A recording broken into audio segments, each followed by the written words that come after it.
په ټولو حلقو باندې لازم دی چې د شب برات په شپه باندې یعنی د 15 په شپه باندې دا دعا وکړي او چا چې دا دعا وکړله ان شاء الله العزیز الله پاک به د انسان قسمت محترم دا بدل کی. بسم الله الرحمن الرحیم. السلام علیکم ورحمت الله وبرکاته. امید در بکوم چې تاسو ټول په ټیک ټاک کې د صحت نه با مزه اهلی. الله پاکم خوشاله آباد او تر او تازه ساته. نن چې کوم زمنګ وظیفه را د ډیره زیاته د قوت والے وظیفه را او داسې یو ناشنا دعا را زیتا سره شیر کوم چې د دې دعا ډیر زیات فواید او ډیر زیات فضایل دي. یاد ساتئ کو یو سړی الله پاک بدبخت لیکلی وي د دې دعا په ذریعه باندې الله پاک د سړی نیکبخت کی.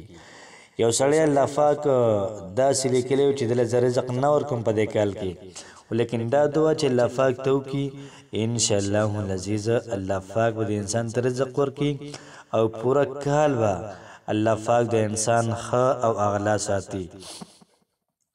یاد ساتئ چې په دې شپې باندې الله پاک دنیای اسمان ته راکوزیږي او اعلان کوي ای زما بندګانو که د چا رزق په کار ایمان غواړئ که د چا مال دولت په کار ایمان غواړئ که د چا بهنه په کار نو زه بهنه کوم.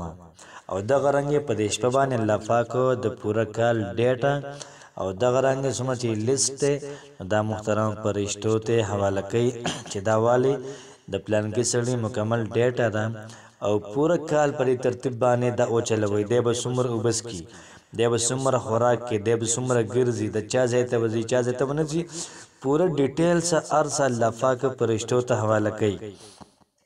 یاد ساتئ چې په دې شپه باندې انسان بندګي وکړي نو الله پاک د انسان د شقیتوب نه لرکي او دغه رنګ سعیدتوب کې ورداخلي. شقی معنا بدبخت او د سعید معنا نیکبخت. دغه رنګ پر شپه الله پاک فرشتو ته چې دا سړی پر کال کې مري یا دا سړی پر کال کې دومره ژوند تیری. دغه رنګ الله پاک د انسان د رزق ټول ډیټیل دا محترم دا فرشتو ته ورکي.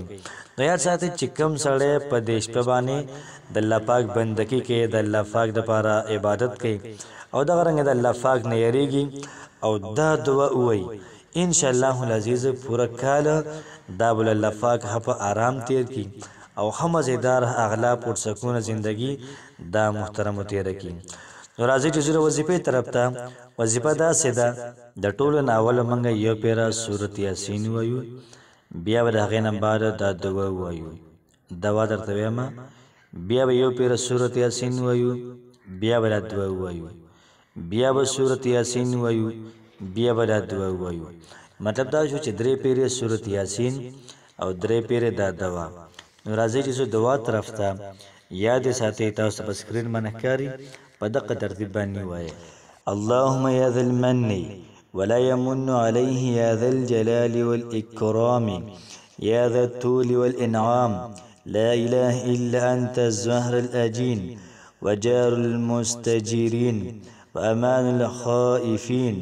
اللهم إن كنت كتبتني عندك بأم الكتاب شقيا أو محروما أو مطرودا أو مغترا في الرزق فامحو اللهم بفضلك شقاوتي وحرماني وتردي واقتتار رزقي وأثبتني عندك في أم الكتاب سعيدا مرزوقا موفقا للخيرات. اللهم قلت وقولك الحق في كتابك المنزل على لسان نبيك المرسل يمحو الله ما يشاء ويثبت وعنده أم الكتاب إليه بالتجلي الأعظم في ليلة النصف من شهر شعبان المكرم التي يفرق فيها كل أمر حكيم ويبرم أن تكشف عنا من البلاء والبلواء ما نعلم وما لا نعلم وأنت به أعلم إنك أنت الأعز الأكرم. وصلى الله تعالى على سيدنا محمد وعلى آله وصحبه وسلم والحمد لله رب العالمين. دغه رنګ درې پیر سورت یاسین شو درې پیر د دعا شولا دعا هله ګرانه ده هو دغه ګل د ورځې نه مخکې دا دعا لکه بار بار واورئ انشاءالله العزیز که مې غلطیا نه وي دا به ترې وځي.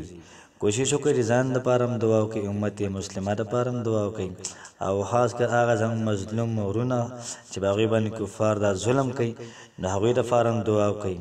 زما دپاره خصوصا او دغه رنګ ټولو مسلمانانو دپاره عموما دعاګانې دا وکړئ. الله پاک مو خوشحاله ساته. السلام علیکم ورحمة الله وبرکاته.